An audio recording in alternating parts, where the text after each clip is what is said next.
Ladies and gentlemen, this is the YouTube channel vlog show of inspiration and realness.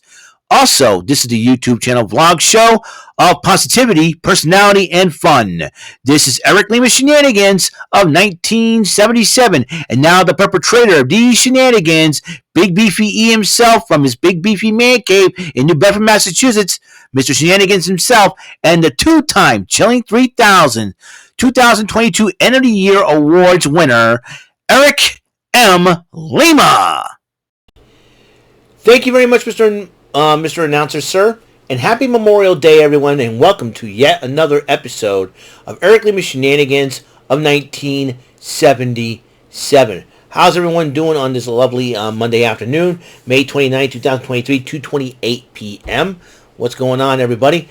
As you know, on the last episode of the show, of my show, I talked about what happened on NXT Battleground last night. And there was another event that happened on last night. I was kind of trying to do multitasking, double duty, trying to live react with some of my friends and watching both shows. So I decided, well, I'll do both shows as well. And I did live react with my good friend, one of my, one of the main hosts of the Rant and Rave podcast, Mr. Brandon Martin, on NXT Battleground, and then him and I joined Jordy Scow on his live stream for AEW Double or Nothing. I got an AEW Double or Nothing 2023 event, and here we go. For the buy-in, the trios match of the Hardys and Hook against Ethan Page and the Guns, remainder of the firm. If the Hardys and Hook win this matchup, now Hook replaces Isaiah Cassidy as part of the trios team. But if the Hardys and Hook win the match, then Ethan Page has to have his contract taken by Matt Hardy. Well, it was a heck of a matchup, and the Hardys and Hook have won the match.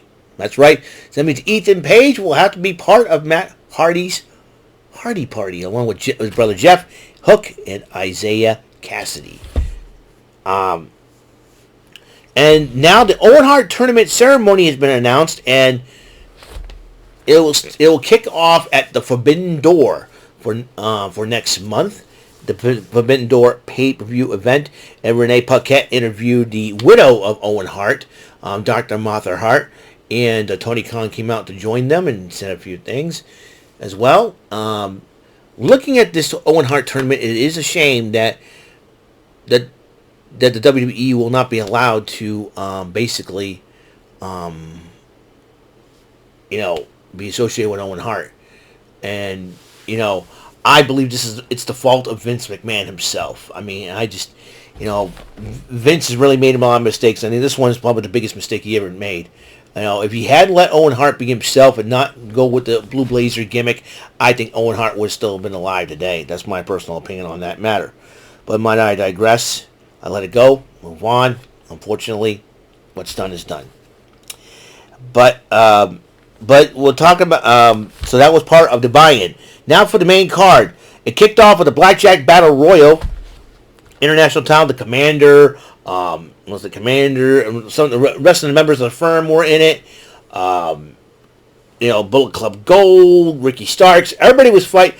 Naturally Limitless and Mogul Associates, the Mogul Affiliate, Mogul Embassy, I should say. Everybody was fighting and brawling all over the place. They had their own agendas and whatnot. It came down to Swerve Strickland, Big Bill, and Orange Cassidy, the international champion. Whoever wins is the international champion. Well, Big Bill got eliminated by being outsmarted by Orange Cassidy. He was down between Orange Cassidy and Swerve. Prince Nana tried to get involved, and fortunately for Orange Cassidy ended up outsmarting Swerve Strickland, and Orange Cassidy remains the international champion. And for him to go out there and prove that in the Battle Royal, that he's one of the best international champions ever had, I cannot lie.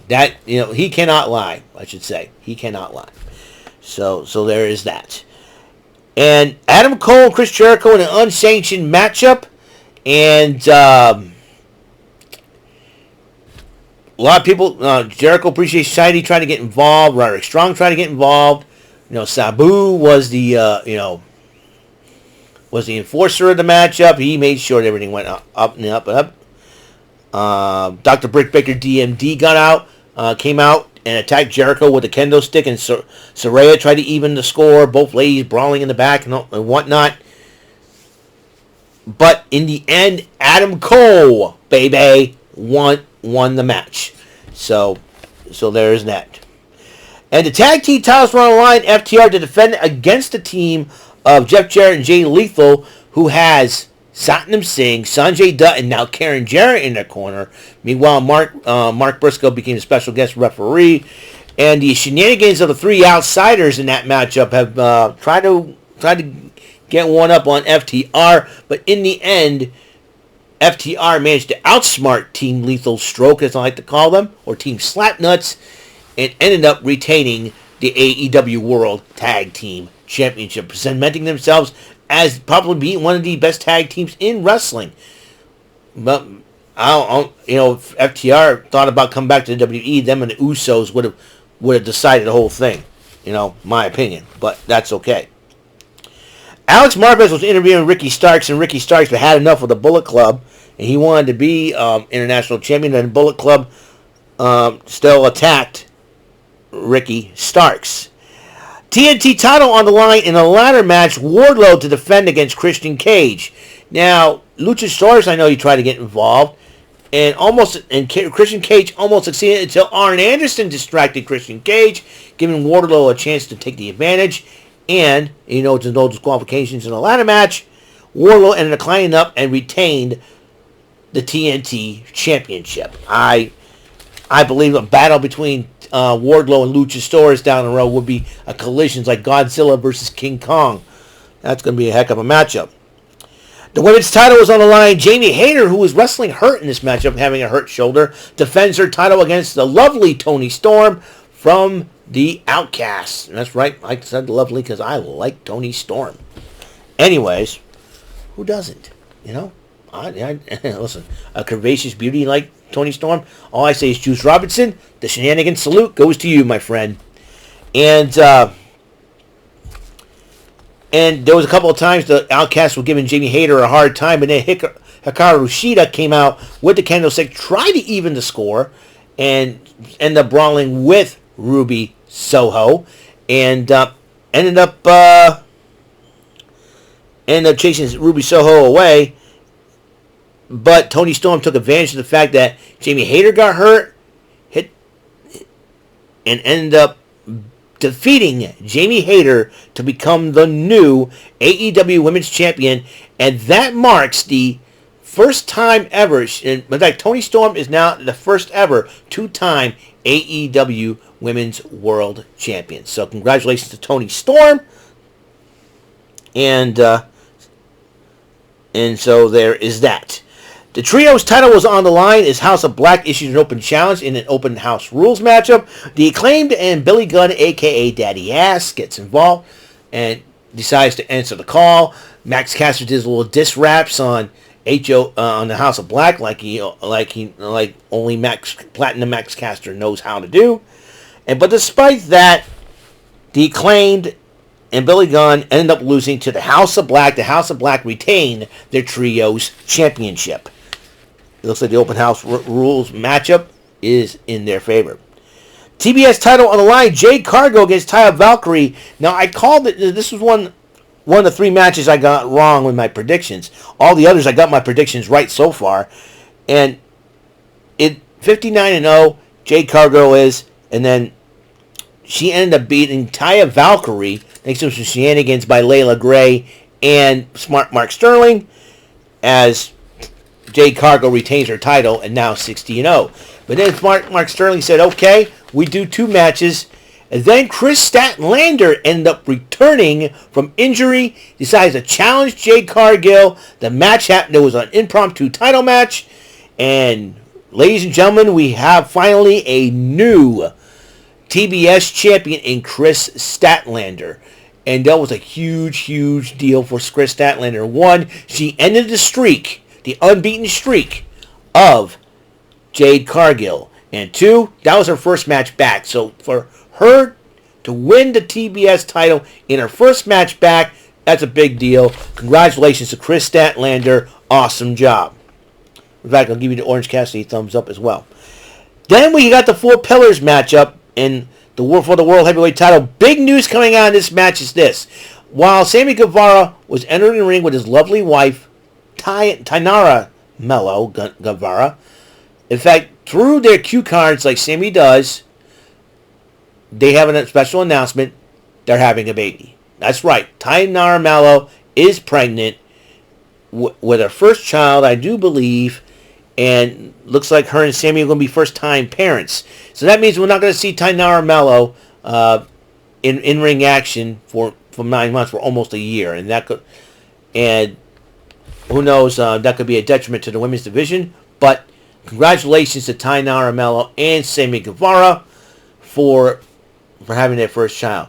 When I say it's a detriment, that means that without her, because she's got great talent in the ring, but now with her out being 9 months, I think the women's division's gone down a little bit. But I'm sure, they say next man up. Well, this is next woman up, and I'm sure someone will probably make the division a whole lot better, a whole lot greater. I think rumor has occurred Mercedes Moné be coming to AEW. Who knows for sure? But anyways, congratulations to Tainara and Sammy. Heck of a matchup. It got to the point where MJF decided to offer Sammy some money to lay down, because he's having a baby. MJF's not thinking with great logic here at this point. It's like the idea is to beat you, and if Sammy Guevara was champion, he would make more money as champion. And probably is why I think that's why Sammy's pretty smart enough to say, I ain't falling for it. Well, he tried to fake it out. A fake MJF decided to act like he's doing it, and then he ends up trying to make a small package schoolboy him. That didn't work. But I heard MJF hurt his forearm in that matchup. But despite that, MJF did retain the title. This was the second match I got wrong, because I picked Jungle Boy Jack Perry to walk out the champion. But MJF, Maxwell Jacob Friedman, kept his title. In fact, it was the final 3 matches of AEW's Double or Nothing that I got wrong. Would you believe that? Then it was Anarchy in the Arena, the Elite versus the Blackpool Combat Club. The Blackpool Combat Club had a band, I don't know the name of the band, that played Wild Thing, and they weren't playing. Remember that scene from Dusk Till Dawn, the first one, when the waitresses all turned into vampires and they started attacking the human patrons, and there was a band up there, and the band was playing while all the crap was going on, and the gross part of it is the instruments ended up turning into human body parts, which ew, gross. But anyways, and because the band turned into vampires as well. Remember that scene from Dusk Till Dawn? Because that was the scene that that was all, that movie is one I'd rather forget watching, man. I respect George Clooney as a heck of an actor, and Quentin Tarantino and all that, but that movie always puts me in a bad mood. But I digress. That's what the Anarchy in the Arena kind of reminds me of, is while everybody's fighting and going crazy, the band's playing. But the Young Bucks decided, well, we've had enough of this music. This music sucks. We're going to super kick the lead singer of the band. They did that, and the other band members, like the guy was drumming, and then all of a sudden you probably see the lead singer, hey guys, our guy got knocked out. Like, screw this, I'm out of here. They all ran away, like, smart move on their part, because they would have gotten a super kick party as well. But despite that, though, Don Callis gets involved and was attacking Kenny Omega until a hooded figure. Well, I thought he was going to go attack Don Callis, but ends up hitting Kenny Omega on purpose, and it reeled to be Konosuke Takeshita. And looks like Konosuke Takeshita has joined up with the Blackpool Combat Club. That could make them even more dangerous now, if you think about it. Takeshita is probably one of the youngest wrestlers on the roster of AEW, probably like 22, 23, 24, 25, in between 22, 25 years old. He can learn a lot from Bryan Danielson, Jon Moxley, and Claudio Castagnoli, 3 veterans of the Ring Wars, mind you. They've been all over the world, every organization, including the WWE. And then you got Wheeler Yuta is trying to learn a lot, too. He's a former Ring of Honor Pure Champion, for goodness sakes. So, Takeshita joining with the likes of them, that makes the Blackpool Combat Club even more dangerous. So that gave the Blackpool Combat Club the victory in the matchup Anarchy in the Arena. Last rematch, I got it wrong. It was a heck of a pay-per-view. Heck of a pay-per-view. Heck of a matchup. Heck of a deal. That's all I gotta say. So that's all the time we have on this show. Episode 604 is complete. On the next episode, we're playing this. I'll see you guys in the next episode. So until that next episode comes rolling around, Mr. Announcer, please take us home. That is all for today's episode of the show.